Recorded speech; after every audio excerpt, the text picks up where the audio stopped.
Case 1. Marcus Kaarma. A single shotgun blast can echo through a neighborhood in seconds, but some echoes never fade.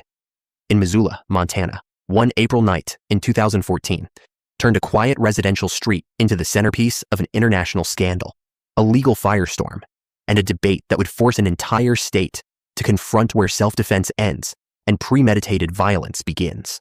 Marcus Kaarma was 30 years old, a former firefighter living in a 6-bedroom home on Deer Canyon Court with his girlfriend and their infant son.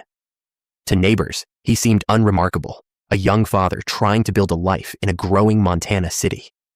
But beneath that ordinary surface, frustration had been building for weeks. Someone had been breaking into his garage. Tools went missing. Personal belongings disappeared. The violations felt endless. And with each theft, Kaarma's anger intensified. He began telling friends and acquaintances that he was done being a victim. He wanted justice, or perhaps something darker. In late April, after yet another burglary, Kaarma made a decision that would alter countless lives forever. He didn't call the police to increase patrols. He didn't invest in better locks or security cameras. Instead, he devised a plan. He installed motion sensors throughout his garage and positioned them to alert him the moment anyone entered. He left the garage door partially open, an invitation prosecutors would later argue. Inside, he placed items that might attract a thief: a purse, visible electronics, small valuables arranged like bait. Then he waited, shotgun loaded, ready to act. What happened next unfolded in the early hours of April 27. Around 1:15 in the morning, the motion sensors triggered. Kaarma grabbed his 12-gauge shotgun and stepped outside into the darkness. He didn't shout a warning. He didn't announce his presence. He simply raised the weapon and fired 4 times into the shadowed interior of his garage, blindly aiming into the black. The blasts shattered the quiet night, sending shockwaves through the neighborhood. Inside the garage, 17-year-old Diren Dede collapsed, bleeding from wounds to his arm and head. Diren was a German exchange student from Hamburg, living temporarily in Missoula as part of a foreign study program at Big Sky High School. He was bright, curious, and excited about experiencing American culture. On that particular night, he and a friend had been walking through the neighborhood when Diren wandered off, a decision rooted in a teenage practice known locally as garage hopping, where kids sneak into unlocked garages looking for alcohol or small items to take as souvenirs. It was reckless, it was trespassing, but it wasn't violent. Diren carried no weapon. He posed no threat. When officers arrived, they found him unresponsive, a bag of potato chips still in his hand. Emergency responders rushed Diren to the hospital, but the damage was catastrophic. One shotgun pellet had entered his head near his temple, causing immediate brain trauma. Despite every effort to save him, Diren was pronounced deceased shortly after arrival. Meanwhile, back at the scene, Kaarma calmly explained to investigators that he'd been defending his home and family. He invoked Montana's Castle Doctrine, a law permitting the use of deadly force to protect an occupied structure. To him, the shooting was justified. To prosecutors, it was something else entirely. As investigators dug deeper, a disturbing pattern emerged. Witnesses came forward, recounting conversations they'd had with Kaarma in the days leading up to the incident. A hairstylist at a local salon recalled him boasting that he was waiting up at night, ready to confront intruders. He reportedly told her he was going to end someone's life if they trespassed again. Neighbors testified that Kaarma had openly discussed his plan to bait someone into his garage so he could shoot them. One neighbor claimed Kaarma had even printed custom clothing with slogans mocking potential burglars. The evidence painted a portrait not of a frightened homeowner, but of an angry man deliberately engineering a deadly confrontation. The case ignited immediate outrage, particularly in Germany. Diren's death became international news, with German officials launching their own investigation and demanding accountability. In Missoula, the community fractured. Some residents defended Kaarma, arguing he had every right to protect his property. Others condemned him, insisting he'd crossed the line from defense to execution. The legal system moved quickly. Kaarma was charged with deliberate homicide, and his trial began in December of that same year. During the proceedings, Kaarma's defense team argued that he had acted out of genuine fear. They emphasized the prior burglaries, the vulnerability of having a newborn in the house, and the unpredictability of confronting an unknown intruder in darkness. They claimed Montana law protected his actions, but prosecutors systematically dismantled that narrative. They presented testimony proving Kaarma had set a trap, that he'd bragged about wanting to harm someone, and that he fired without ever attempting to determine if the person in his garage posed any real danger. They argued this wasn't self-defense. It was premeditated violence disguised as home protection. The jury deliberated and returned with a unanimous verdict: guilty of deliberate homicide. Cheers erupted in the packed courtroom. Diren's parents, who had flown from Germany to attend the trial, embraced each other through tears. For them, the verdict couldn't bring their son back, but it acknowledged that his life mattered, that his death wasn't justified. In February 2015, Kaarma stood before the judge for sentencing. The courtroom was silent as the judge delivered a scathing rebuke. He told Kaarma directly that he hadn't protected his residence. He had gone hunting. The judge emphasized that Kaarma had loaded a shotgun not to defend his family, but to pursue someone out of anger and resentment. The sentence came down hard: 70 years in prison, with eligibility for parole after 20. Kaarma offered a brief, emotionless apology before being led away in handcuffs. The case reshaped conversations about self-defense laws across Montana and beyond. Legal experts pointed to Kaarma's conviction as proof that castle doctrine and stand-your-ground laws have limits, that you cannot manufacture a deadly encounter and then claim protection under those statutes. For Diren's family, the pain of loss remained, but they found some measure of closure knowing the world recognized their son's humanity. Today, Kaarma remains incarcerated at Montana State Prison in Powell County, where he continues to serve his sentence. Multiple appeals have been filed and denied, with courts consistently upholding his conviction. The garage on Deer Canyon Court stands as a quiet reminder of a night when one man's anger destroyed two families and forced a reckoning with the true meaning of justice. But in a basement across town, an even darker story was about to unfold, one that would redefine the word gruesome for an entire community. Case 2. Augustus, Standing Rock, and Tiffany Pierce. Some crimes are so disturbing that even seasoned investigators struggle to process what they've witnessed. In August 2017, Missoula, Montana, became the site of what local authorities would later describe as the most horrifying case in the city's modern history.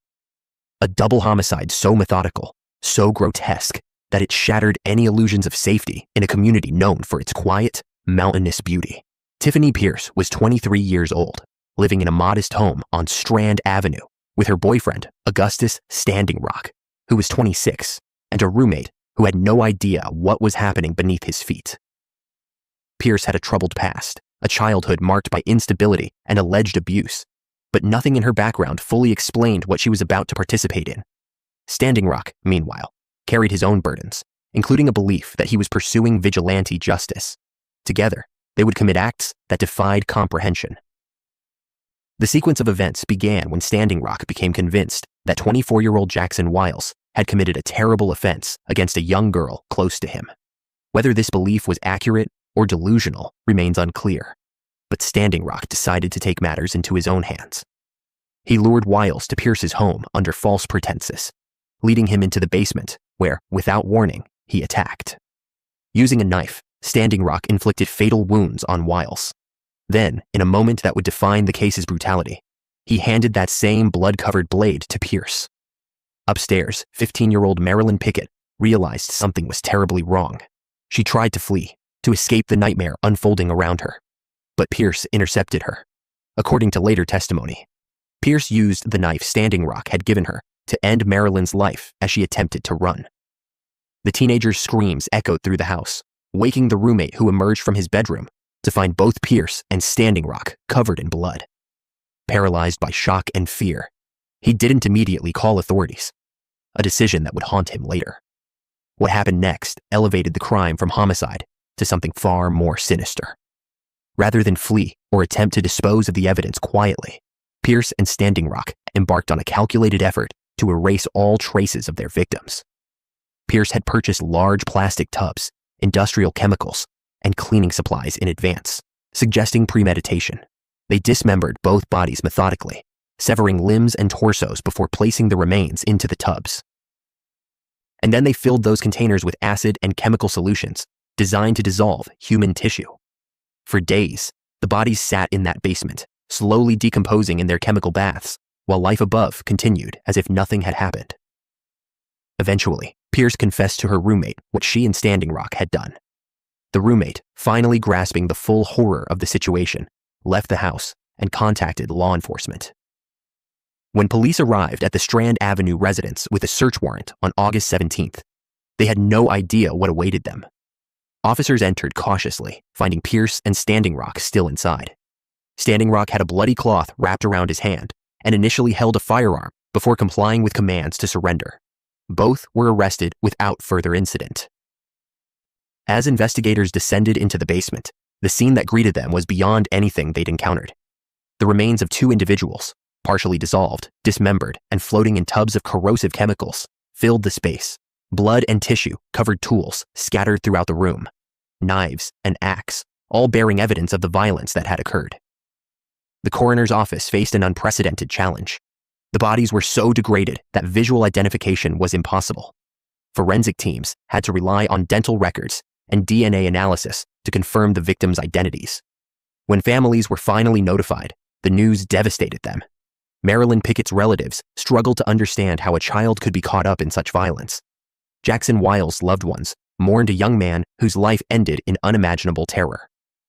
As the case moved through the legal system, additional details emerged. Investigators discovered that weeks before the double homicide, Pierce had been involved in another violent incident, a home invasion and stabbing on Montana Street, where she attacked a woman multiple times.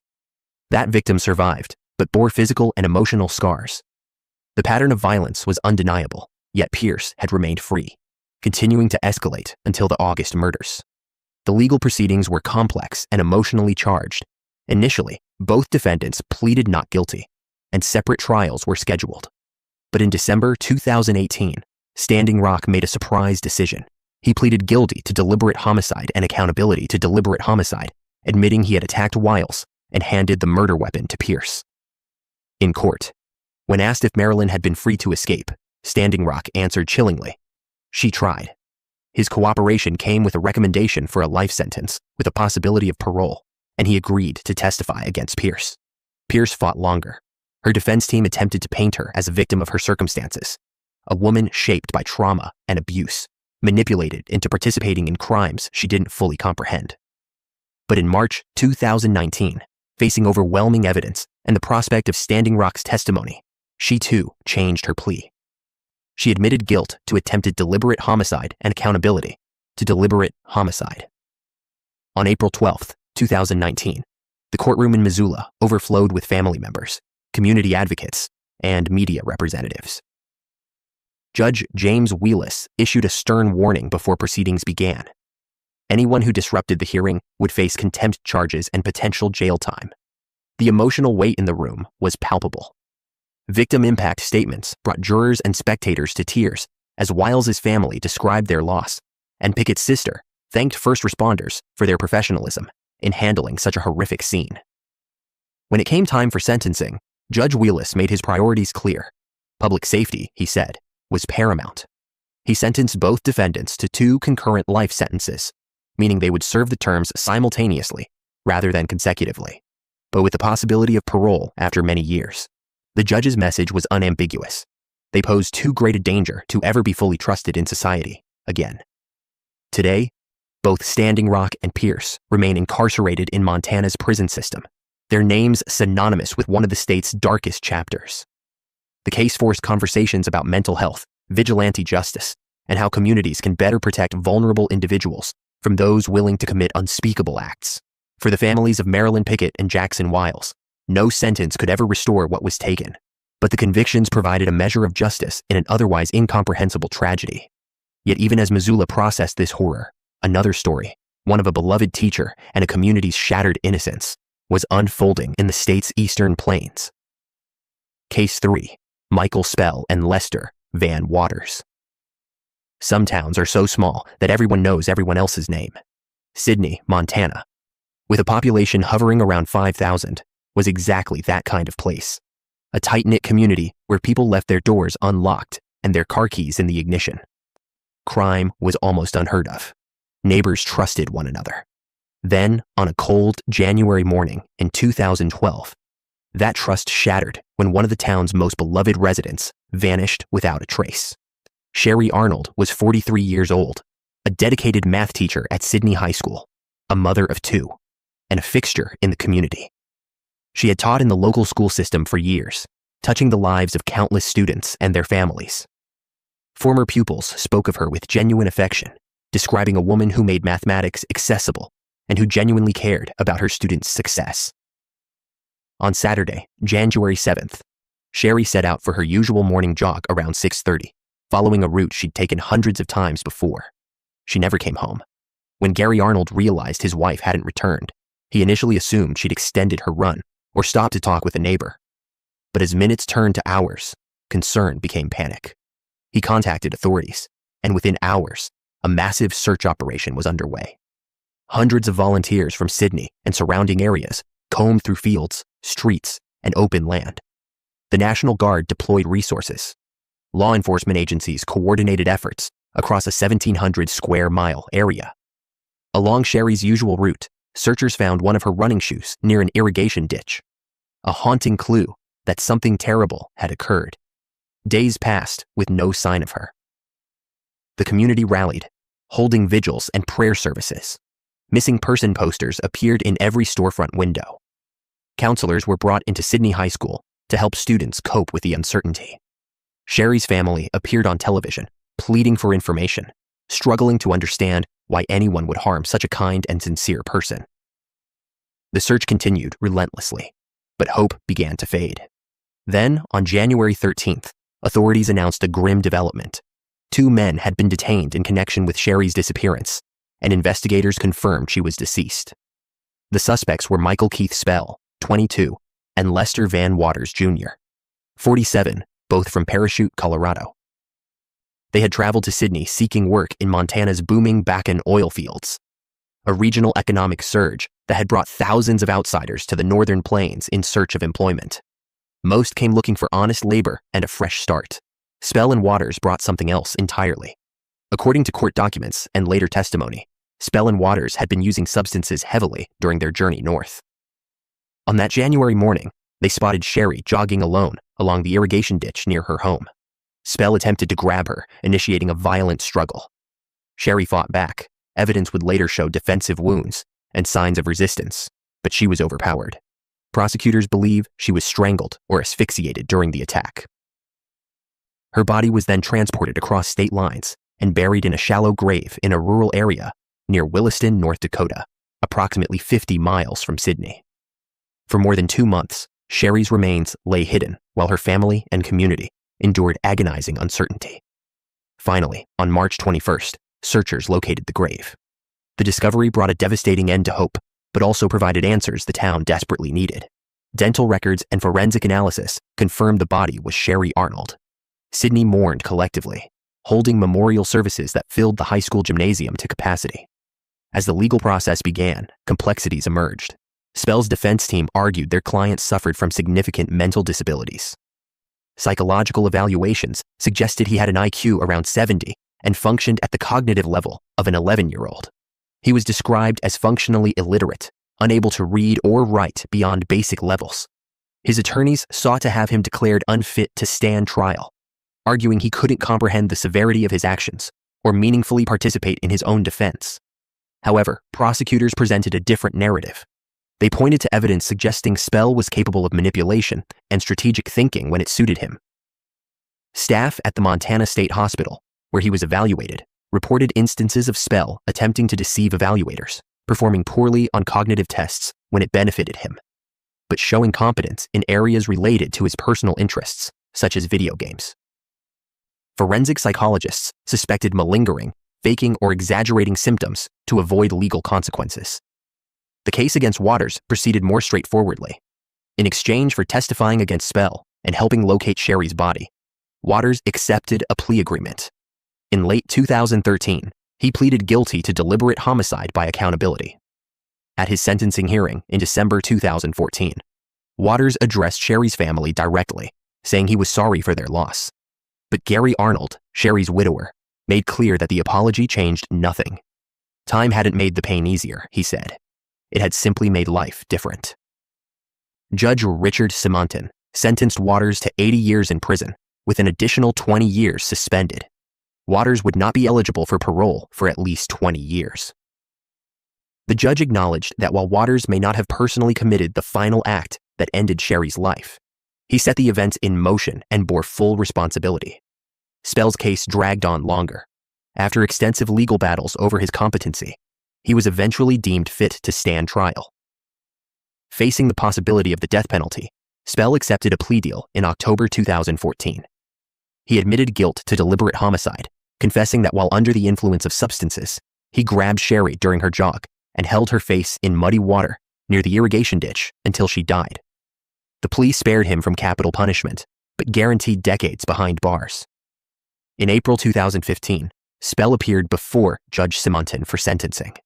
The courtroom was filled with Sherry's relatives, friends, former students, and community members who had spent years seeking justice. The judge imposed a sentence of 100 years in prison, with eligibility for parole after 22 years.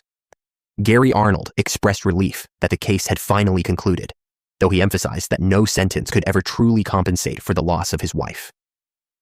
The impact on Sidney extended far beyond the courtroom. The oil boom that had brought prosperity also brought transient workers, increased traffic, and a sense of vulnerability the town had never known. After Sherry's abduction, residents began locking their doors. They stopped leaving keys in vehicles. Parents became more protective of their children. The innocence that had defined Sidney evaporated, replaced by a cautious awareness that danger could arrive from anywhere. Spell's story didn't end with his conviction. In April 2016, while incarcerated at Montana State Prison, he was charged with attempted deliberate homicide for allegedly attacking a fellow inmate. According to court documents, Spell and another prisoner planned to kill a third inmate following a verbal dispute. Spell reportedly placed the victim in a chokehold while his accomplice beat him with a weapon, believing they had ended his life. The victim survived, and Spell faced additional charges that further ensured he would never walk free. Today, both Spell and Waters remain imprisoned, their names forever linked to one of Montana's most heartbreaking crimes. Sherry Arnold's legacy endures through the students she taught, the family she loved, and a community that refuses to forget her. But as Sidney slowly healed from its trauma, another darkness was festering in Great Falls, a predator whose crimes would prove even more disturbing, and whose secrets would take years to fully uncover. Case 4, Nathaniel Bar-Jonah. The human mind contains depths that most of us will never fully comprehend, chambers where darkness festers unnoticed until something terrible brings it into the light. In Great Falls, Montana, during the mid-1990s, that darkness walked among ordinary families, disguised behind a friendly smile and a willingness to help neighbors. But when 10-year-old Zachary Ramsay vanished on his way to school, one frozen February morning, investigators would uncover secrets so disturbing that an entire community would question how evil could hide in plain sight for so long. Nathaniel Bar-Jonah hadn't always gone by that name. Born David Paul Brown in Worcester, Massachusetts in 1957, his troubled behavior surfaced early. At age 7, he received an Ouija board for his birthday and used it to lure a 5-year-old neighbor into his basement, where he attempted to strangle her. Only his mother's intervention saved the child's life. As he grew older, the violence escalated. By his teenage years, authorities in Massachusetts knew him well, a dangerous predator with an obsession that would define the rest of his existence. In 1977, at age 20, Bar-Jonah committed crimes in Massachusetts that should have kept him locked away permanently. He kidnapped 2 young boys, dressed them in costumes, photographed them, and subjected them to horrifying acts. Convicted and sentenced to psychiatric treatment, he spent nearly 11 years at Bridgewater State Hospital, where therapists documented his disturbing confessions about fantasies involving violence and consumption of human remains. Despite these documented warnings, a judge ruled in 1991 that Bar-Jonah was no longer a threat to society. He was released. Within days of his freedom, Bar-Jonah attacked again, this time approaching a 7-year-old boy waiting in a car outside a post office in Oxford, Massachusetts. The assault led to probation, but rather than face stricter consequences, he fled westward. He changed his name to Nathaniel Benjamin Levi Bar-Jonah, claiming he wanted to experience what it felt like to live with the persecution Jewish people faced. By the time Montana authorities realized a convicted predator had settled in their midst, it was already too late. Bar-Jonah arrived in Great Falls in 1991, moving in with his mother and quickly integrating himself into the community. Weighing over 300 pounds, he cut an imposing figure, but neighbors initially found him helpful and friendly. He offered to watch children, volunteered at schools, and frequently hosted cookouts where he served homemade dishes to unsuspecting guests. No one knew about his past. Montana had no sex offender registry at the time, and authorities in Massachusetts never followed up to ensure he checked in with local probation officers.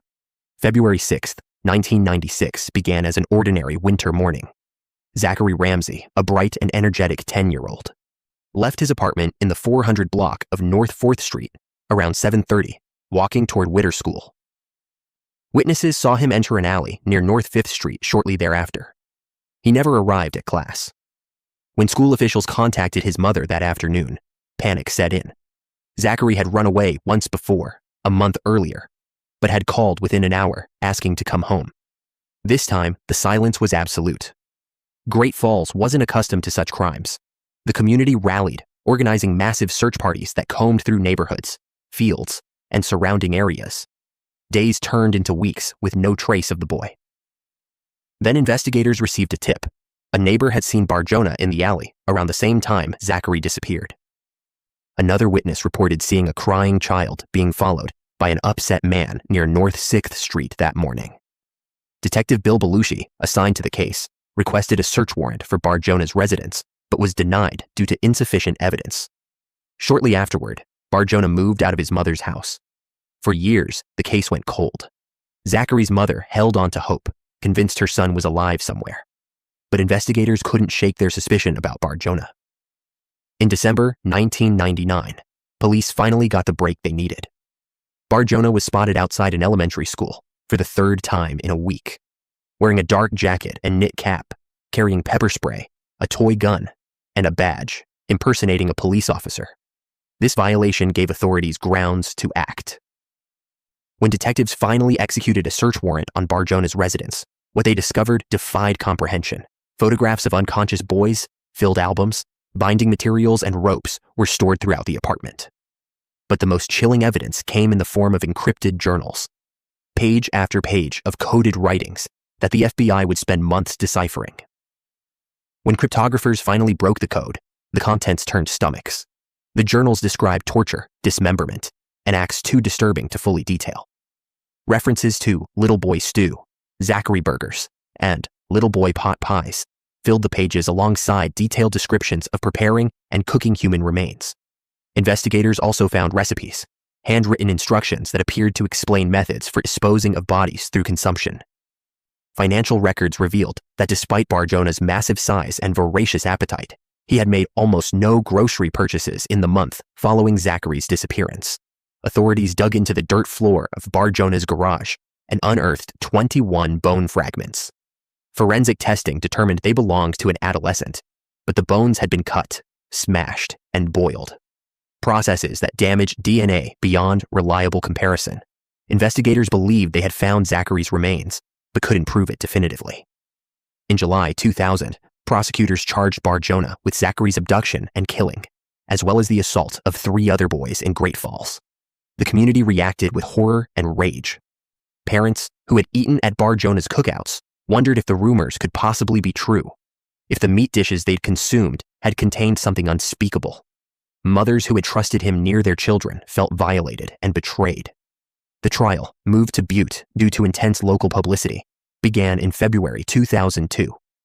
Prosecutors presented overwhelming evidence of Bar-Jonah's crimes against the 3 other boys: kidnapping, aggravated assault, and acts of extreme cruelty. Testimony revealed he had hung one victim from a ceiling pulley using ropes, experimenting with techniques that endangered the child's life. Photo albums containing thousands of images of children, including his victims, were entered as evidence. However, the case regarding Zachary hit an unexpected obstacle. Zachary's mother, influenced by Bar-Jonah's defense team, testified that she believed her son was still alive. She claimed to have seen video footage of a child in Italy who resembled Zachary. Though investigators confirmed the child was someone else entirely, her testimony created reasonable doubt about whether a killing had actually occurred. Prosecutors, unable to produce a body or definitive DNA match, were forced to drop the charges related to Zachary's case. Still, justice came in other forms. The jury convicted Bar-Jonah of kidnapping, aggravated assault, and multiple counts involving the other 3 boys. The court designated him a Level 3 offender, the highest danger classification, and determined his prospects for rehabilitation were virtually non-existent. The judge sentenced him to 130 years in prison with no possibility of parole, ensuring he would never walk free again. Bar-Jonah maintained his innocence until the end, insisting he had been wrongly accused and that Zachary would eventually be found alive. But in April 2008, guards at Montana State Prison found him unresponsive in his cell. He was transported to a hospital where he was pronounced deceased at age 51. The official cause was cardiovascular disease, his morbid weight and poor health finally catching up to him. Zachary Ramsay's case officially remains unsolved, though investigators and the community believe they know exactly what happened. In 2011, despite his mother's objections, a judge declared Zachary legally deceased, providing some measure of closure to his father and extended family. The boy who disappeared on his way to school became a symbol of innocence stolen, a reminder that monsters don't always look like monsters. Bar-Jonah's case exposed catastrophic failures in the justice system. A convicted predator released despite clear warnings, allowed to move across state lines without supervision, and given years to continue offending before being stopped. It sparked national conversations about sex offender registries and interstate communication between law enforcement agencies. Today, Great Falls remembers Zachary not as a victim lost to bureaucratic failure, but as a child who deserved better protection than the system provided. Yet as one predator's story ended in a prison cell, another drifter was already crossing state lines, leaving a trail of violence that would eventually lead authorities back to Montana. Case 5. Ronald James Ward. Some people drift through life never finding their place in the world, moving from town to town, job to job, relationship to relationship, always searching for something just out of reach. Ronald James Ward Jr. was one of those drifters. Born in Hood River, Oregon in 1966, he dreamed of sailing the ocean as a commercial fisherman, a simple, honest life guided by the rhythm of waves and seasons. Instead, his journey led him down a path marked by substance use, broken relationships, and eventually a 4-month span in the year 2000 when he transformed from a vagrant into a cross-country killer. Ward's childhood was turbulent. His father, an abusive womanizer, divorced Ward's mother after giving her a disease he'd contracted through infidelity. Ward later claimed he'd had 8 stepmothers while growing up, a revolving door of parental figures that left him without stability or guidance. He dropped out of school in 6th grade and married young, at 19, to a woman named Donna who had 6 children of her own. By all accounts, Ward was kind to his stepchildren, taking them on walks and activities he himself had never experienced with his own father. For a time, it seemed he might escape the cycle of dysfunction. But Donna eventually left, taking the children with her, and Ward spiraled. Substance use became his companion. Cocaine, heroin, moonshine, anything to numb the disappointment and emptiness. He worked odd jobs: truck driver, home builder, commercial fisherman. The fishing work in Alaska brought him brief happiness, a taste of the dream he'd once held. But the work was seasonal, and when it ended, he drifted back to mainland America, searching for the next opportunity. In 1999, Ward met Hattie Ann Baker at the Poverello Center in Missoula, Montana, a shelter for people experiencing homelessness. Baker was a struggling mother of 3, abandoned by her husband and barely surviving. Ward and Baker formed a relationship, moving together to West Virginia so she could be near family. Ward found work driving a garbage truck, and for a while, life stabilized. But in the summer of 2000, Ward returned to Montana to visit his mother, discovering upon arrival that Baker had been unfaithful. The betrayal ignited something dark inside him, a rage that would fuel the violence to come. On August 25, 2000, Kristen Laurite, a 25-year-old woman from Scotch Plains, New Jersey, was driving her 1972 Volkswagen van cross-country with her 2 dogs, Winter and Sativa. She was heading to Eureka, California, where she'd accepted a position at an alternative preschool. Experienced and adventurous, Kristen had traveled extensively and knew how to handle herself on the road. But when she pulled into a rest stop along Interstate 40 near Morrilton, Arkansas, to let her dogs run and rest her overheating van, fate placed her directly in Ward's path. Ward, enraged and intoxicated on moonshine, cocaine, and heroin, had taken off from West Virginia in his garbage truck, claiming he was driving to Montana. As he passed through Arkansas, he spotted Kristen at the rest stop. What happened next was brutal and senseless. Ward attacked her, beating, strangling, and assaulting her before stabbing her more than 10 times in the neck. Her body was left behind the rest stop, her sundress discarded nearby. The next day, truckers found one of her dogs running loose and contacted Kristen's family, using the dog tag information. The dogs led Arkansas Highway Patrol directly to Kristen's remains. Investigators collected biological evidence from the scene, an empty beer can and cigarette pack, and submitted DNA profiles to the national database. But without a suspect, the case went cold. Meanwhile, Ward continued his deadly journey westward. In late October 2000, Ward arrived in Hamilton, Montana, where he befriended Craig Sheldon Petrick, a 43-year-old man living at an RV park. Ward borrowed Petrick's single-shot rifle, claiming he needed it for protection. Instead, he used it to end Petrick's life. Ward struck him with a rock, then shot him 3 times before hiding his body in the Sapphire Mountains. He pawned the rifle in Billings and fled toward California with his girlfriend. In Modesto, California, Ward encountered Sheila Polly, a 32-year-old homeless mother of 3 who was trying to turn her life around. She'd just passed exams in Las Vegas to become a nursing assistant and planned to share custody of her children with her former husband. Ward attacked her in a manner chillingly similar to the previous assaults, beating, stabbing, and assaulting her before dumping her body in Modesto's dry creek covered with leaves. Days later, in Merced, California, Ward came across Jackie Travis, a 49-year-old woman. Her end mirrored the others: beaten, assaulted, strangled, carved, burned, and stabbed in her own apartment. By early December, Ward had taken 4 lives in 4 months across 3 states. His capture came in January 2001 when Merced police arrested him on the Montana warrant related to Petrick's case. Extradited back to Montana, Ward confessed to killing Petrick, claiming the man had assaulted Baker, and she told him, "You'd better end his life, or I'm going to." In June 2001, Ward pleaded guilty and received a life sentence with eligibility for parole in 2033. For years, Ward sat in Montana State Prison while detectives in Arkansas and California worked their cold cases. Then, in 2007, DNA technology provided the breakthrough investigators needed. The biological evidence from Kristen Laurit's case matched Ward's DNA profile in the national database. Suddenly, the pieces connected: a cross-country killer who preyed on vulnerable women. Ward was extradited to Arkansas, where he pleaded no contest to Kristen's case. In court, he testified that he had no memory of the attack due to intoxication, but didn't deny responsibility given the DNA evidence. He received another life sentence. Shortly after, California authorities connected him through DNA to the Polly and Travis cases. Ward pleaded guilty and received additional life terms for each conviction. FBI profiler John E. Douglas, famous for his work on serial cases, dismissed Ward's claims of being a non-violent person, driven temporarily insane by substances and heartbreak. Douglas pointed out that Ward's pattern, targeting vulnerable, defenseless individuals, revealed someone who hunted victims deliberately.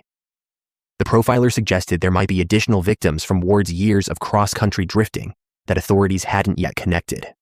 On April 11, 2014, guards at Montana State Prison found Ward unresponsive in his cell. He was transported to a local hospital where he was pronounced deceased at age 48. Prison officials stated his passing was unexpected, but involved no foul play. An autopsy was performed, though the exact cause was never publicly released. Ronald Ward died as he had lived, alone, drifting, leaving behind only questions and grief. 4 confirmed victims, possibly more unknown. 4 families forever changed by a man who couldn't control his rage and refused to take responsibility for the destruction he caused. His name remains a dark footnote in Montana's criminal history, a reminder that violence can arrive from anywhere, carried by those who wander without purpose or conscience. But while Ward's victims died far from home, another tragedy was unfolding in Idaho, one that would cross into Montana's wilderness and test the limits of human depravity. Case 6. Joseph Edward Duncan. There are crimes so monstrous that even hardened investigators struggle to maintain composure when discussing them. In May 2005, one such crime shattered the lives of a family in Coeur d'Alene, Idaho, and sent shockwaves through Montana's wilderness, where unspeakable acts occurred in isolation and darkness. What began as a home invasion in a quiet neighborhood became one of the most disturbing cases in Pacific Northwest history. A nightmare involving innocence, stolen, lives destroyed, and evil captured, only through a miracle that saved one child's life. Joseph Edward Duncan III was born in Tacoma, Washington in 1963. His criminal record began early. At age 16, he was convicted of assaulting a younger boy. By his 20s, authorities knew him as a habitual offender with an escalating pattern of violence. He served time in multiple facilities, but was repeatedly released despite clear warnings from psychologists that he posed an extreme danger to children. By 2005, Duncan was in his early 40s, a registered offender who had violated parole and was living as a fugitive, moving between states and evading supervision. The Groan family lived in a home outside Coeur d'Alene, surrounded by the natural beauty of northern Idaho. Brenda Groan, 40 years old, lived with her boyfriend Mark McKenzie, 37, and 3 of her children: 13-year-old Slade, 9-year-old Dylan, and 8-year-old Shasta. They were an ordinary family, loving, close-knit, navigating life's challenges together. On the night of May 16, 2005, Duncan decided they would become his victims. Under cover of darkness, Duncan broke into their home armed with a hammer. What followed was a scene of unimaginable brutality. He attacked Brenda, Mark, and Slade, using the hammer to inflict fatal injuries. The children, Dylan and Shasta, woke to find their family being destroyed around them. Duncan kidnapped both children, binding them and forcing them into his vehicle. He drove them deep into Montana's Lolo National Forest, to a remote campsite he had prepared in advance. For 6 weeks, Dylan and Shasta endured horrors that no child should ever experience. Duncan subjected them to prolonged abuse in that isolated wilderness, far from any possibility of rescue. He documented his crimes, creating evidence that would later prove crucial in court, but also served as a chilling record of his depravity. Dylan, the older brother, tried to protect his sister, even as their situation grew more desperate. But Duncan's violence eventually claimed Dylan's life as well. Duncan disposed of the boy's body in the forest, leaving Shasta as the sole surviving witness to everything that had happened. Back in Idaho, the discovery of the Groan home sent law enforcement into a frenzy. 3 people were deceased, and 2 children were missing. Investigators worked around the clock, following every possible lead. Amber alerts were issued. Search parties combed the surrounding areas. Media coverage spread the children's faces across the nation. But weeks passed with no breakthrough. Hope began to fade. Then, on July 2nd, 2005, a miracle occurred at a Denny's restaurant in Coeur d'Alene. A waitress serving customers recognized one of the children from the news reports: 8-year-old Shasta Groan, sitting in a booth with an adult man. The waitress immediately contacted police. Officers arrived within minutes and arrested Duncan on the spot, rescuing Shasta and ending her 47-day nightmare. Shasta's testimony, though heartbreaking to hear, provided investigators with the evidence they needed. She described everything: the home invasion, the attacks on her family, the kidnapping, the campsite in Montana, and her brother Dylan's fate. Search teams located Dylan's remains in the Lolo National Forest, exactly where Shasta said they would be. Duncan's trial became a national spectacle. Prosecutors presented overwhelming evidence: Duncan's own recorded admissions, forensic proof linking him to the crime scenes, and Shasta's courageous testimony. Duncan's defense team attempted to argue mental illness, but the calculated nature of his crimes, the preparation, the selection of victims, the efforts to avoid detection, demonstrated he understood exactly what he was doing. In August 2008, a federal jury convicted Duncan on multiple counts, including kidnapping and taking lives. The death penalty was imposed, 3 separate sentences ensuring he would face execution for his crimes. He was also convicted in Idaho State Court and received additional life sentences. Legal experts called it one of the most clear-cut cases for capital punishment in modern American history. But Duncan would never face the execution chamber. Years passed as appeals moved through the system. Duncan sat on death row, occasionally giving interviews where he expressed conflicting messages, sometimes claiming remorse, other times seeming to relish the attention his crimes had brought him. Investigators also linked him to other unsolved cases involving missing children in multiple states, though he was never formally charged in those matters. On March 28, 2021, Duncan passed away while in federal custody. He was 58 years old. The cause was brain cancer, which had been diagnosed months earlier and progressed rapidly. His passing brought mixed reactions. For the Groan family, it meant closure of one kind. He would never speak publicly again, never give another interview, never have another opportunity to cause pain. But it also meant he escaped the punishment a jury had deemed appropriate for his crimes. Shasta Groen, the survivor, grew up far from the public eye. She has occasionally spoken about her experience, advocating for child safety and supporting other victims of violence. Her courage, both in surviving and in testifying, helped ensure Duncan could never harm anyone else. Dylan Groen is remembered by his family as a protective older brother who tried to shield his little sister until the very end. The case transformed how law enforcement agencies in Idaho, Montana, and Washington coordinate on crimes crossing state lines. It highlighted failures in the monitoring of dangerous offenders and led to stricter supervision requirements. Duncan's name became synonymous with the worst kind of predator, someone who specifically targeted families and children, who planned meticulously, and who showed no genuine remorse. Today, the Lolo National Forest stands as a place of both beauty and memory, a reminder that even in the most peaceful settings, darkness can intrude. But it also stands as testament to one child's survival and the determination of investigators who never stopped searching.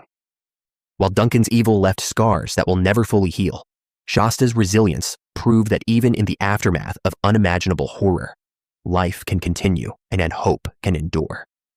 Yet back in Montana's cities, where most believed such violence belonged to distant headlines, another case was quietly building, one that would take nearly 2 decades to solve and prove that justice, though delayed, can still arrive. Case 7, Zachary O'Neal. Cold cases haunt investigators in ways that active investigations never can. The unsolved files stack up, gathering dust, while families wait for answers that may never come. In Laurel, Montana, one such case weighed on the community for 19 years. A young woman's life taken during an ordinary shift at work, a killer who vanished into the shadows, and a mother who refused to let her daughter's memory fade.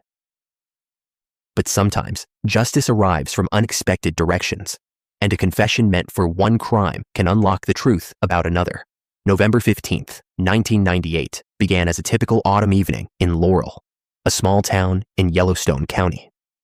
Miranda Fenner, just 18 years old, was working the closing shift alone at the movie store, a local video rental shop where residents came to pick out films for the weekend. Miranda was known for her bright smile and helpful demeanor, exactly the kind of employee who made customers feel welcome. That evening, she was doing what she'd done countless times before, organizing returns, restocking shelves, preparing to close for the night. Around 8:15 in the evening, a passing motorist noticed something wrong. The store's door was partially open, and someone was crawling out onto the sidewalk. The motorist stopped to help and discovered Miranda, grievously injured and fighting for her life. She had been attacked with extreme violence, stabbed multiple times in the head and neck, her throat slashed. Emergency responders rushed her to the hospital, but the injuries were too severe. Miranda passed away, leaving behind devastated parents, friends, and a community struggling to understand how such brutality could occur in their quiet town. Investigators immediately launched a full-scale investigation. The crime scene suggested a robbery gone wrong. The register had been disturbed, and the attack seemed sudden and chaotic. But there were few leads. No reliable witnesses had seen anyone enter or leave the store during the critical window. Forensic evidence was limited by the technology available at the time. Detectives interviewed everyone who had been near the area, checked known offenders in the region, and followed every tip that came in. Months turned into years, with no arrest, no suspect, and no justice for Miranda. The case went cold, but Miranda's mother, Sherry Fenner, refused to let it fade from public consciousness. She became an advocate for crime victims' rights, working tirelessly to ensure other families wouldn't face the same lack of closure she experienced. Her advocacy contributed to Montana passing Marsy's Law in 2015, a constitutional amendment guaranteeing specific rights to crime victims and their families. Sherry appeared on television programs, including The Montel Williams Show and Discovery Channel's Sensing Murder, hoping someone, somewhere, might remember something crucial. Unbeknownst to investigators, the person responsible for Miranda's ending had continued living in Montana, evading detection for years. Zachary David O'Neal had been in his early 20s when Miranda was taken, already harboring violent tendencies, but not yet on law enforcement's radar for this particular crime. He moved through life carrying the secret of what he'd done that November night, never imagining it would eventually surface. In September 1998, just 2 months before Miranda's case, another violent attack had occurred in Billings. A newspaper carrier was delivering papers in the pre-dawn darkness when she was assaulted and left for deceased. The woman survived her injuries, but the case remained unsolved for years, haunting investigators just as Miranda's did. Then, in March 2017, investigators brought O'Neill in for questioning about the newspaper carrier attack. As detectives pressed him about that case, something unexpected happened. O'Neill began talking about other things he'd done, other crimes he'd committed. During the interview, he confessed not only to the 1998 assault on the newspaper carrier, but also to entering the movie store in Laurel in November of that same year. According to O'Neill's confession, he had gone to the video store intending to rob it. Miranda had been working alone, an easy target for someone seeking quick cash. But the robbery spiraled into violence. O'Neill admitted to attacking Miranda with a hunting knife, inflicting the wounds that ultimately ended her life. After fleeing the scene, he had driven to Jordan, Montana, where he disposed of the weapon, believing he'd successfully hidden his involvement. For nearly 2 decades, O'Neill had lived with the knowledge of what he'd done, while Miranda's family lived without answers. His confession finally provided the closure Sherry Fenner had fought so hard to achieve. But it also raised difficult questions. How many other cases might have been solved sooner if O'Neill had been caught earlier?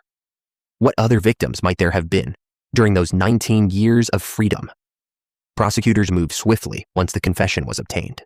O'Neill was charged with Miranda's deliberate homicide, as well as the attempted homicide of the newspaper carrier. The evidence was strong. His own admission, details only the perpetrator would know, and forensic connections that investigators could now properly contextualize. On July 22, 2019, O'Neill appeared in court and pleaded guilty to both attacks. The guilty plea spared families the trauma of a trial, but also eliminated any possibility of claiming innocence later. In August of that year, he stood before the judge for sentencing. The courtroom filled with people whose lives Miranda had touched, people who had waited 19 years to see accountability. The judge sentenced O'Neill to 3 concurrent life terms, with eligibility for parole after 30 years. Concurrent sentences meant the terms would run simultaneously, rather than back-to-back, but 30 years minimum ensured O'Neill would spend decades behind bars.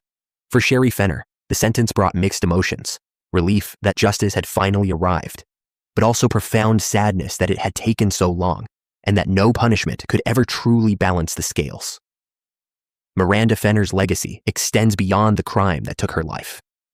Through her mother's advocacy, Marzy's Law now protects countless victims across Montana, ensuring they have rights to information, notification, and participation in the criminal justice process. The movie store where Miranda worked is long gone, replaced by streaming services and changing technology, but her memory remains alive in the community that loved her. Zachary O'Neill currently serves his sentence in Montana's prison system, where he will remain for the foreseeable future. His confession brought closure to 2 families and solved 2 cases that had haunted Yellowstone County for nearly 2 decades. For investigators, it served as a reminder that cold cases are never truly closed, that breakthroughs can come from unexpected sources, and that persistence, even across decades, can eventually yield truth. Today, when people in Laurel remember November 1998, they don't just remember the tragedy. They remember Miranda's bright smile, her kindness to customers, and the mother who refused to let her daughter become just another statistic. They remember that justice, though delayed, can still arrive, and that even in the darkest cold cases, hope should never be completely abandoned. Yet as one cold case found resolution, another was about to erupt in real time, captured on camera for the world to witness. A tragedy that would remind everyone that sometimes the most dangerous moments unfold in the places we consider safest. Case 8. Craig Benson. Surveillance cameras are everywhere in modern America. Gas stations, convenience stores, restaurants, bars. They capture mundane moments, people laughing, ordering drinks, checking their phones. Most footage is deleted after a few weeks, deemed irrelevant, forgotten. But sometimes, those cameras capture something that can never be unseen. A moment so violent, so sudden, that it becomes frozen evidence of how quickly rage can transform into tragedy.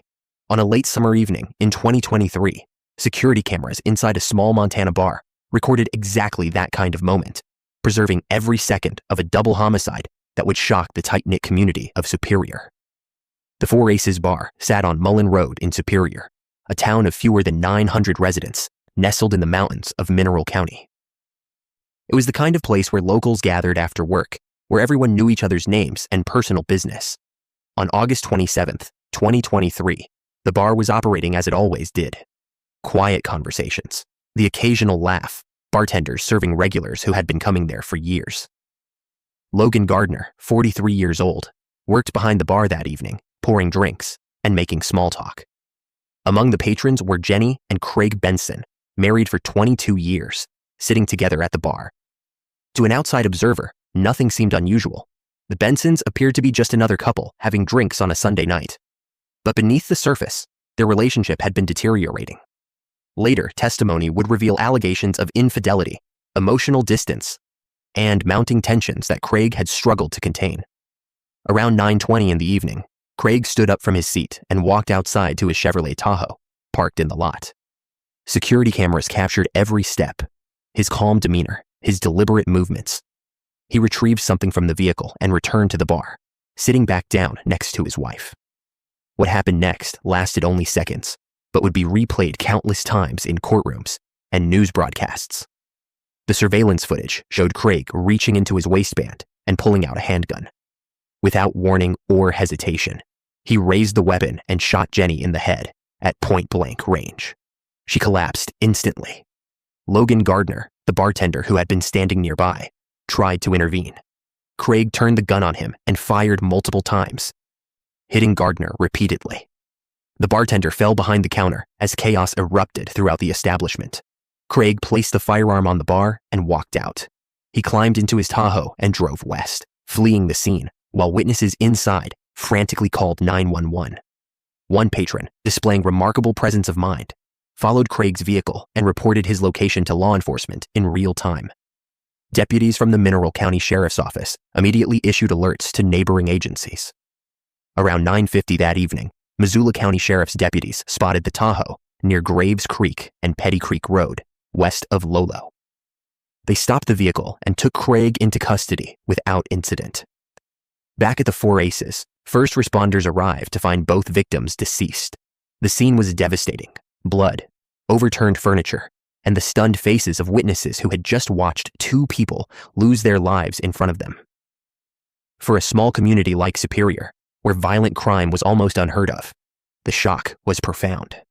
Jenny Benson was 49 years old, a mother, a wife, a friend to many. Logan Gardner left behind family members who described him as hardworking and kind. Neither had any chance to defend themselves. Prosecutors charged Craig with 2 counts of deliberate homicide and use of a weapon in a violent crime. His bond was set at $5 million, and he was held at the Mineral County Detention Center. As the case moved forward, defense attorneys began constructing their strategy. They didn't deny that Craig had pulled the trigger. The video evidence made that impossible. Instead, they sought a conviction for mitigated deliberate homicide, a lesser charge that applies when someone acts under extreme mental or emotional distress. According to the defense, Craig had just learned about an alleged affair between Jenny and Logan Gardner. This revelation, they argued, had placed him in such emotional turmoil that he wasn't thinking clearly when he committed the acts. They characterized him as a man pushed to his breaking point by betrayal and rejection. The trial was moved from Mineral County to Hamilton to ensure an unbiased jury could be seated. Proceedings began in October 2024, with both sides presenting their cases before Judge Leslie Halligan. Prosecutors acknowledged that the alleged affair might have been real, but argued it didn't justify what Craig had done. They emphasized the calculated nature of his actions, leaving the bar, retrieving a weapon from his vehicle, returning inside, and executing 2 people in a public place. That wasn't an act of sudden passion, they contended. It was deliberate violence. Testimony from witnesses painted a picture of a man who showed no hesitation, no remorse in the moment. Craig had walked in, committed the acts, and walked out as if completing a planned task. On October 23rd, Craig took the stand in his own defense, a risky move that often backfires. He testified that he had no memory of the incident itself. He claimed to remember things Jenny had said to him just before the violence began, but insisted the actual shootings were a complete blank. Prosecutors seized on this inconsistency during cross-examination, pointing out that selective memory was convenient when trying to avoid accountability. If he could recall the conversation leading up to the moment, how could he not remember pulling the trigger? The jury deliberated for several hours before reaching their verdict. On October 25th, they returned with a unanimous decision: guilty of 2 counts of deliberate homicide and guilty of using a weapon during the commission of the offense. Craig was found not guilty of the lesser mitigated homicide charge. The courtroom erupted in quiet sobs and gasps, relief from the victims' families, devastation from Craig's supporters. He was immediately remanded to custody. His bond revoked. Sentencing was scheduled for early January 2025. In the weeks leading up to that hearing, both sides prepared extensive victim impact statements and character references.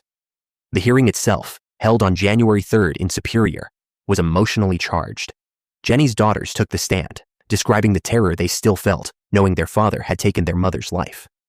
Jenny's father, Terry Savage, spoke through tears about losing his only daughter, his best friend, the joy of his existence. He wished Craig a miserable life behind bars. Words that captured the raw pain of a parent who would never see his child again. Logan Gardner's brother, Cody, spoke about the hole left in their family. Logan had been more than a bartender. He was a brother, an uncle, a man who worked hard and treated people with respect. His ending had been sudden and senseless, and the family would carry that grief forever. On Craig's side, his sister Chris Norton begged for mercy, insisting her brother wasn't a monster and that his actions didn't reflect his true character. She spoke of the family division the case had caused and pleaded for understanding. A longtime friend recalled good times with both Craig and Jenny, describing Craig as a devoted husband who woke up every day committed to giving his family the best life possible. Craig himself made a brief statement. He apologized for his actions, but immediately pivoted to blaming Jenny, calling her unfaithful and dishonest. His testimony drew audible gasps from those assembled.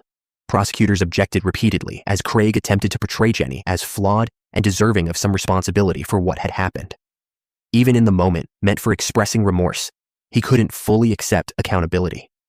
His daughter Paige, speaking via video call, described her father as narcissistic and stated she didn't feel safe with him in the world.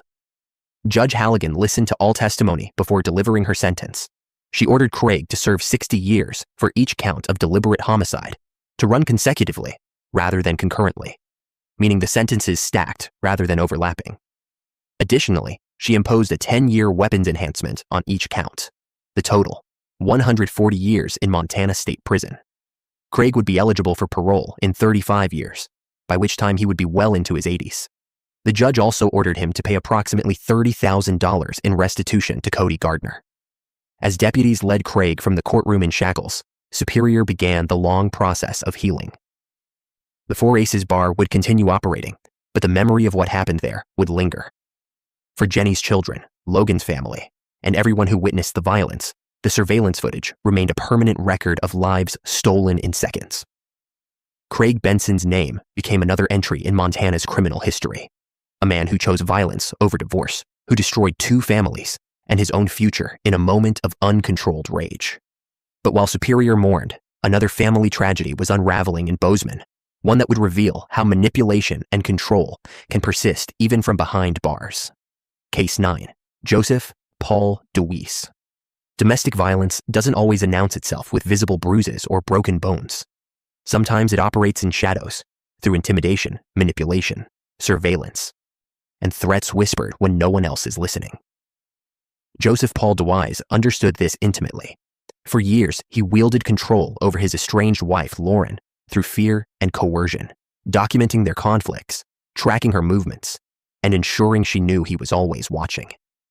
But when Lauren finally found the courage to leave, taking their children and starting fresh with a roommate in Belgrade, Montana, DeWeese faced a choice: accept the separation or ensure no one else could have what he'd lost. He chose violence, and in a twist that would prove devastating for his family, he made a decision that would turn his own children into witnesses against him. Joseph Paul DeWeese and Lauren Walder had been married and built a life together, though that life was marred by tensions that escalated over time. They had children, a son and a daughter, who witnessed more than any child should. By early 2018, Lauren had reached her breaking point. In April of that year, she filed for a temporary order of protection against both DeWeese and his father, Scott, who lived with the couple. The court granted the protection order on April 27th, reflecting concerns about safety and volatile behavior. DeWise filed for divorce shortly afterward, but by May, both proceedings had been dismissed when the couple attempted reconciliation. The reconciliation didn't last. By late 2017 and into early 2018, Lauren had moved out, taking the children and renting a house with her roommate, Ashley Van Hemert, in Belgrade. She was rebuilding, creating distance from the relationship that had consumed so much of her life. But DeWise wasn't ready to let go. Investigators would later discover he had been tracking Lauren's phone and vehicle, monitoring her movements even after she left. He recorded arguments on his phone, creating dozens of videos and audio files that captured the dysfunction of their relationship. In some recordings, his voice could be heard making chilling statements about what would happen if Lauren continued her perceived betrayals. On the night of January 6, 2018, DeWise put a plan into motion. According to later testimony from his then 15-year-old son, Joe, DeWise woke the boy and told him they were going for a drive. They traveled from Bozeman to Belgrade, a short trip of about 10 miles. DeWise and his son donned knit face masks and rubber gloves before approaching the house where Lauren lived with Van Hemert. DeWise kicked open the door and they entered. Joe testified that he followed his father upstairs, watching as DeWise went from room to room with a firearm. In one bedroom, DeWise found Ashley Van Hemert. He shot her 3 times with a .22 caliber weapon. Van Hemert, gravely injured, collapsed in her room surrounded by shell casings. In another room, DeWise found Lauren. He fired 4 shots, ending her life. The attacks were swift and methodical. Afterward, DeWise and his son ran back to their vehicle and drove away, stopping at a town pump convenience store on the route back to Bozeman. Security footage from the store captured DeWise entering, while Joe sat in the car, struggling to breathe, unable to move.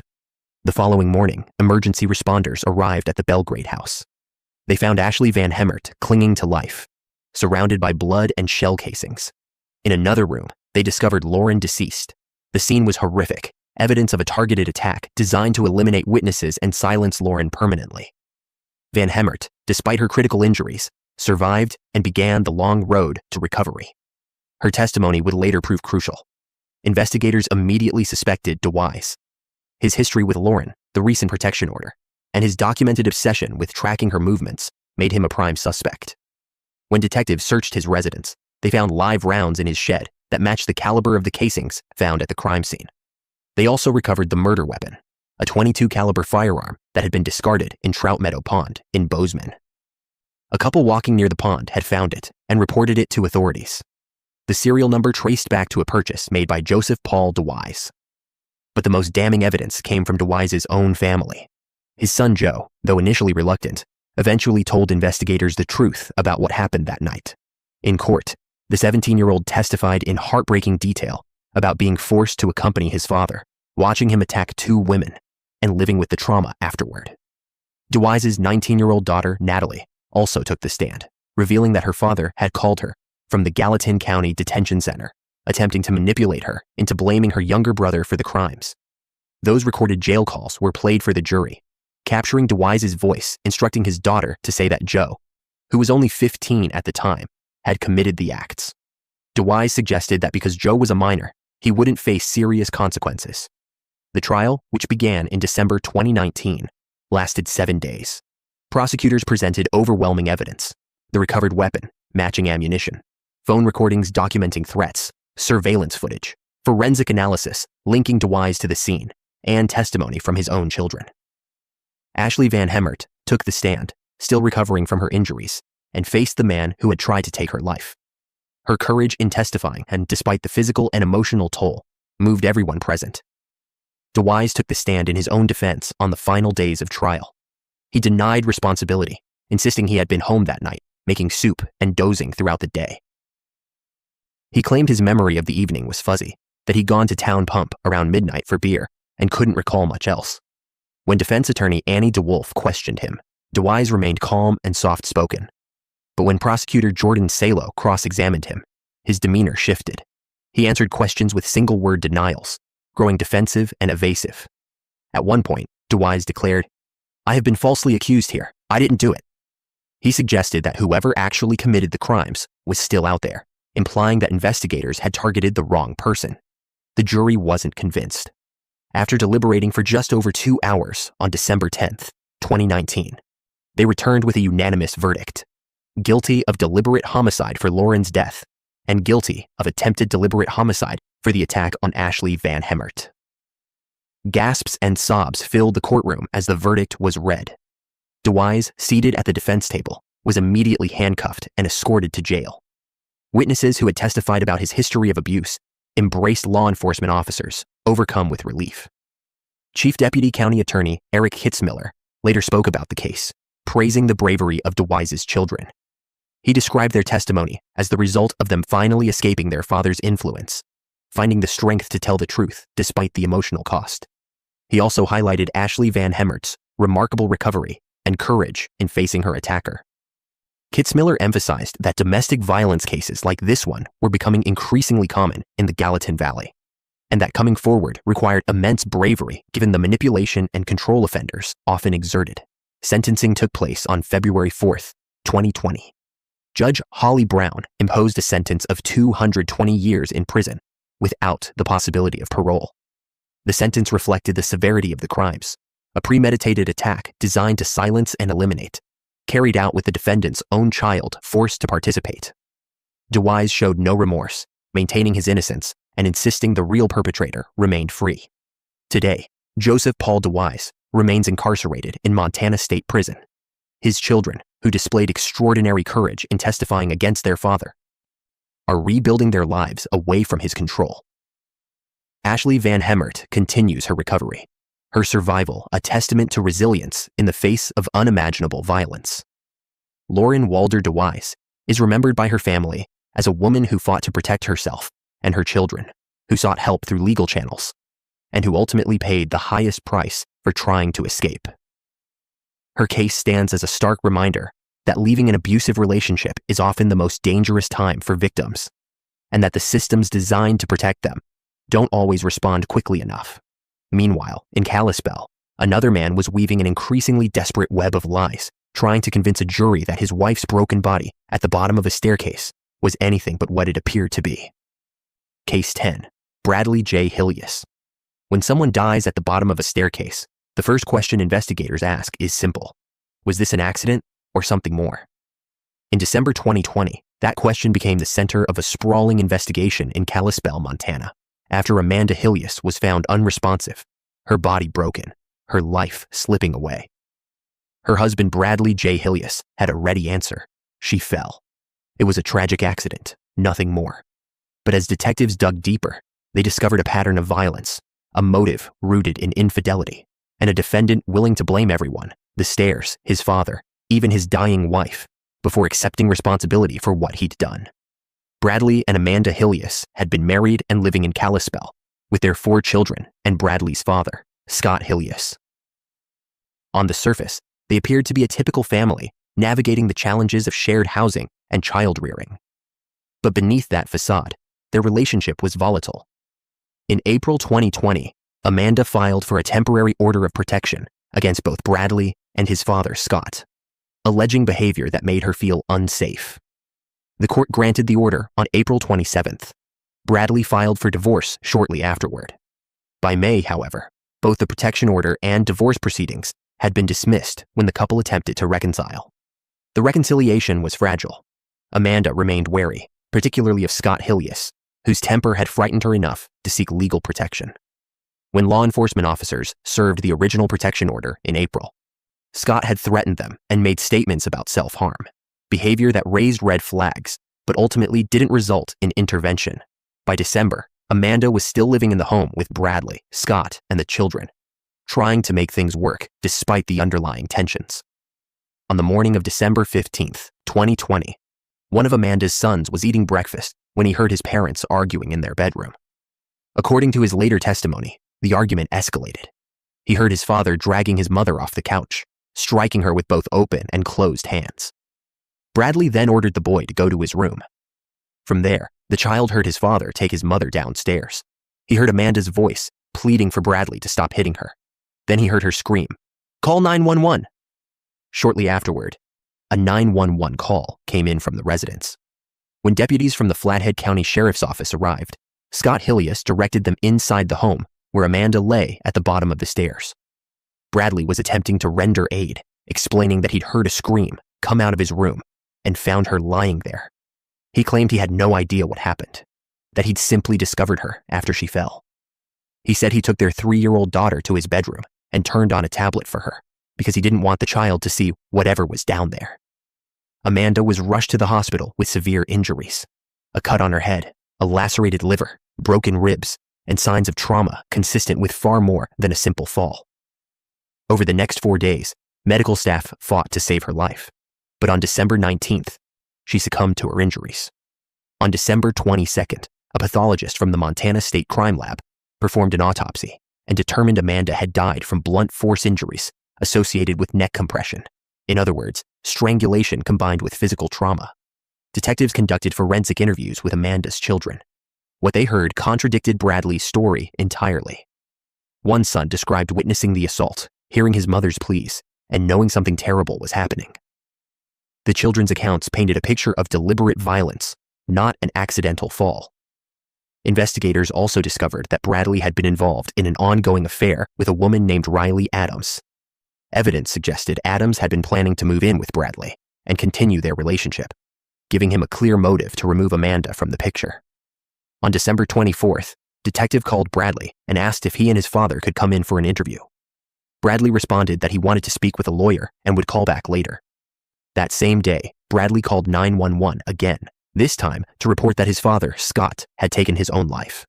The timing was striking. Just as investigators were closing in, the one other person present during Amanda's final moments was gone, leaving Bradley as the sole living witness to what had transpired in the house. Bradley was arrested and charged with deliberate homicide. As the case moved toward trial, his defense team crafted a strategy built on shifting blame. Initially, they argued that Amanda had simply fallen down the stairs, that her injuries, though severe, were consistent with an accidental tumble.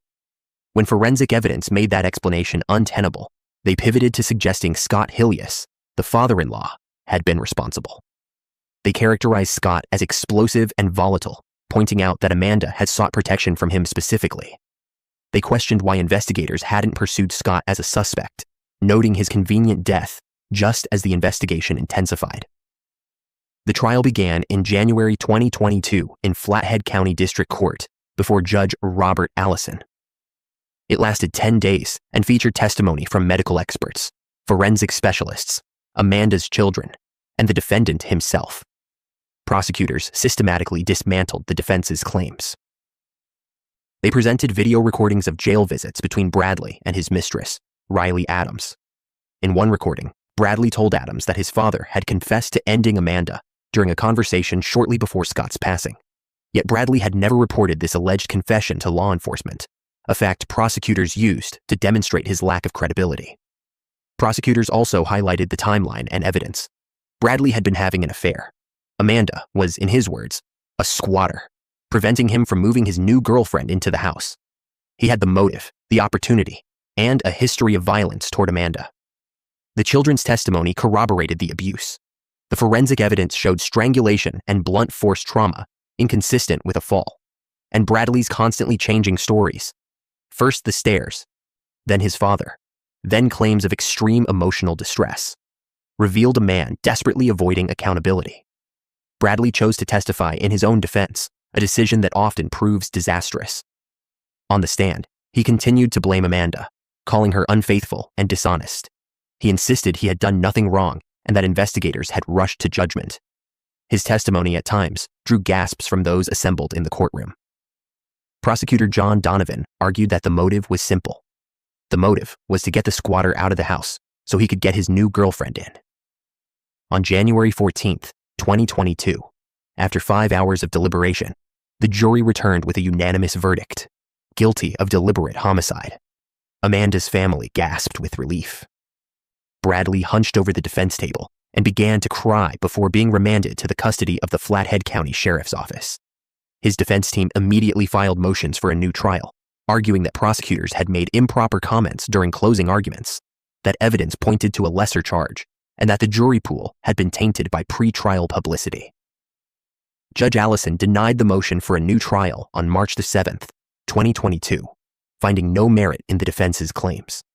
The following day, March 8th, Bradley appeared for sentencing. Amanda's mother, Michelle Wungluck, took the stand and delivered a tearful statement. She spoke of being sentenced to life without her daughter, of raising Amanda's 4 children, and of wanting them to know they were safe and secure. She asked for the maximum sentence. Bradley read a statement in which he continued to insist his father was the more likely suspect. He showed no genuine remorse, focusing instead on defending his own innocence. Judge Allison, unmoved, sentenced him to 100 years in Montana State Prison. The judge noted that the defense had presented no evidence at trial to support a lesser charge. They had pursued an all-or-nothing approach by claiming Bradley wasn't responsible at all. That strategy had failed. Bradley's attorneys announced plans to appeal, arguing they hadn't been allowed to fully explore Scott Hillius's role and suggesting his passing should be seen as a confession. Judge Allison countered that it was the defense counsel themselves who had been concerned about raising the issue at trial, fearing prosecutors would argue Bradley had also been responsible for his father's death. The appeal moved through the system slowly. In March 2025, the Montana Supreme Court issued its ruling. The conviction was upheld. The court found that while there had been minor procedural errors, they did not affect the fairness of the trial or the validity of the verdict. Today, Bradley J. Hillius remains incarcerated in Montana State Prison, serving his 100-year sentence. Amanda Hillius's 4 children are being raised by her mother, growing up without the woman who fought so hard to protect them. The case stands as a reminder that domestic violence can escalate to its deadliest point when victims attempt to leave, and that abusers will often go to extraordinary lengths, blaming stares, family members, even the victims themselves, before accepting responsibility for their actions. In Kalispell and across Montana, Amanda's story continues to resonate, a call for vigilance, for believing survivors, and for ensuring justice doesn't arrive too late to save lives.